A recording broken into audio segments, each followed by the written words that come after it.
যুদ্ধবিধ্বস্ত গাজায় আসছে নতুন বিপর্যয়।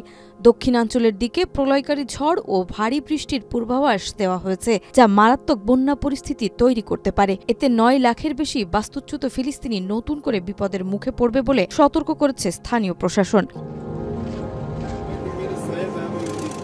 তুর্কির সংবাদ সংস্থা আনাদোলুর বরাতে ১৩ নভেম্বর জানানো হয়, উপকূলীয় অঞ্চল খান ইউনুস সহ বিভিন্ন এলাকায় তাঁবুতে থাকা হাজারো মানুষ বন্যায় ভেসে যাওয়ার ঝুঁকিতে রয়েছে।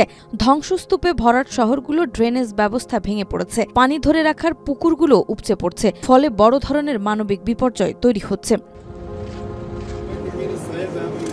খান ইউনুস পৌরসভার মুখপাত্র জানিয়েছে, শহরের প্রায় সব অবকাঠামোই ধ্বংস, সড়ক, পানি সরবরাহ, পয় নিষ্কাশন ব্যবস্থা সবকিছুই। ইসরায়েলি হামলায় ১,৫০,০০,০০০ টন ধ্বংসস্তূপ জমে আছে, যা অপসারণের কোনো সক্ষমতাই নেই। তিনি বলেন, জ্বালানি সংকটের ফলে পয় নিষ্কাশন স্টেশন বন্ধ হয়ে গেলে পুরো এলাকা নোংরা পানিতে ভেসে যেতে পারে।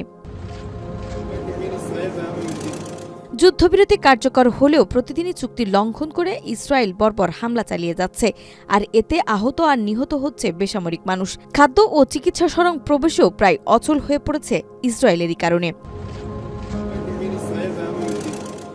এদিকে ইউএনআইডব্লিউ জানায়, ইসরায়েলি হামলায় ২,৮২,০০০-এরও বেশি বাড়ি ধ্বংস বা ক্ষতিগ্রস্ত হয়েছে। শীতের মুখে হাজারো পরিবার এখন প্লাস্টিকের তাঁবুতে আশ্রয় নিতে বাধ্য, যার ৯৩% আর বসবাসযোগ্য নয়। খান ইউনুসে ২,২০০টি ড্রেনেজ সিস্টেমের মধ্যে ১,৯০০টি অচল। জাতিসংঘের সহায়তায় কিছু ব্যবস্থা চালু রাখা হলেও তা একেবারে অপ্রতুল। পৌরসভার মুখপাত্র জরুরি ভিত্তিতে মোবাইল পাম্প, জ্বালানি ও পানি নিয়ন্ত্রণ সরঞ্জাম পাঠানোর জন্য বিশ্ব সম্প্রদায়ের প্রতি আহ্বান জানান। তার ভাষায়, পরিস্থিতি অভূতপূর্ব ও ভয়াবহ।